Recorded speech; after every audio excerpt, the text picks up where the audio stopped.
여러분 안녕? 드림의 서머 대찬이에요.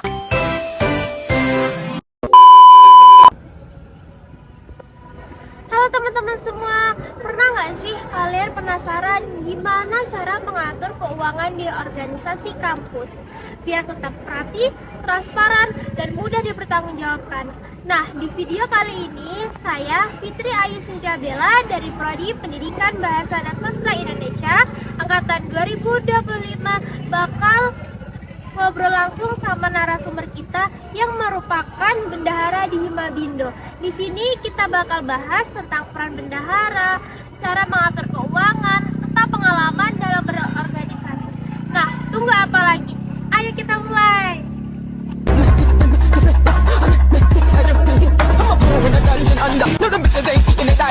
A few moments later. Halo Kak, sebelumnya aku mau lakunya.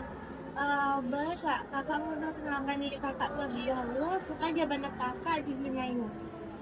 Baiklah, perkenalkan nama saya Fitri Marian Sarah. Saya diamanahkan sebagai bendahara umum pada kepengurusan Himabindo 2025-2026. Oke, panggilannya apa nih Kak? Besok Oke Kak, Kak. Nah, menurut Kakak, apa sih peran utama seorang bendahara di dalam Hima ini? Nah, menurut saya sebagai bendahara dalam sebuah organisasi, khususnya Himabindo itu adalah jujur dan mampu memanajemen keuangan. Nah, karena kan dalam Himabindo ini kan banyak departemen, tentunya dalam departemen ini memiliki program masing-masing. Jadi kita itu harus mampu memanajemen keuangan, sehingga dalam semua program kita itu tercukupi.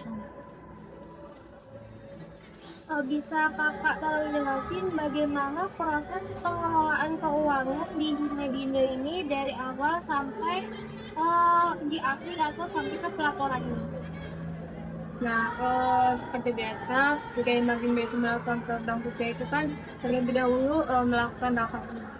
Di sana tentunya membicarakan atau mendiskusikan semua konsep, termasuk anggaran yang dibutuhkan. Nah, jadi dalam rapat tersebut tentunya saya akan mengarahkan siapa yang ingin mengajukan RAB.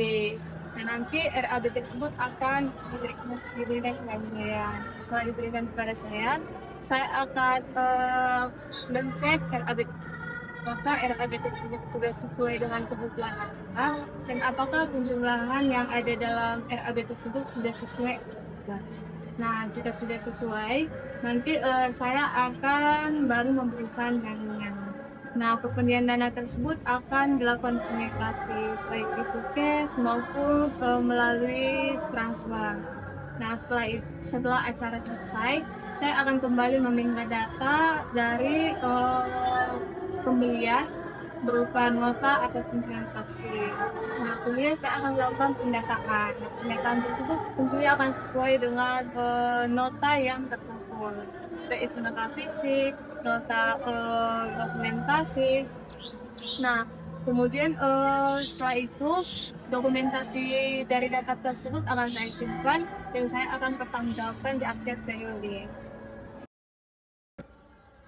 Oke Kak, nah selama Kakak menjadi bendahara di Hima ini, apa sih tantangan tersendiri bagi Kakak yang menurut Kakak itu tantangannya itu sulit dan bagaimana cara Kakak mengatasinya? Nah, selama kepengurusan ini tantangan terberat itu menurut saya adalah ketika keadaan memaksa saya harus selalu ada. Dalam bendahara dalam Himabindo itu kan saya sendiri, cuma satu orang. Nah, jadi saya harus selalu ada dalam setiap program kerja. Nah, program kerja dalam Himabindo itu kan seperti yang saya katakan tadi banyak.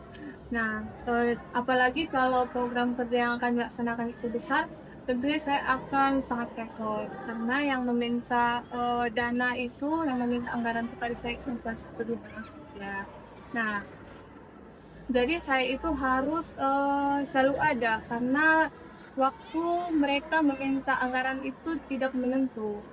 Nah, terkadang beberapa dari mereka itu meminta di waktu yang mendesak. Jadi saya itu tidak memiliki waktu untuk ngecek RAB-nya. Nah, namun saya tidak menyayangkan hal itu. Saya hanya mengambil sisi positifnya saja. Sehingga saya mendapat solusi. Nah, solusi yang saya dapatkan itu adalah komunikasi.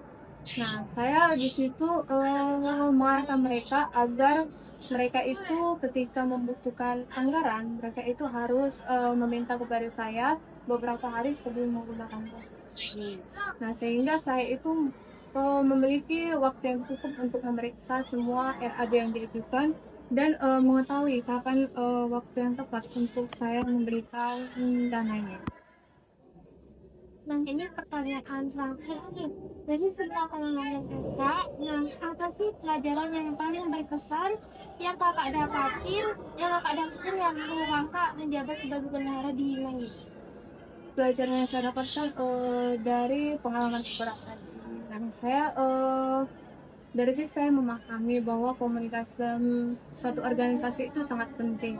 Karena kan dalam organisasi itu kan di situ terkumpul atas pribadi-pribadi yang berbeda. Nah, jadi dalam organisasi itu kita harus menyampaikan apa yang kurang, apa yang memberatkan kita, terus bantuan apa yang kita perlukan, kemudian pendapat kita terhadap program kerja yang akan dilaksanakan, kita harus menyampaikan agar program kerja itu dapat berjalan dengan baik dan terlaksana dengan yang kita harapkan.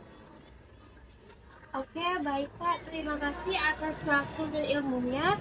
Semoga pengalaman kakak dalam berorganisasi ini bisa menjadi inspirasi kita semua dalam berorganisasi. Oke, sampai jumpa di next video selanjutnya.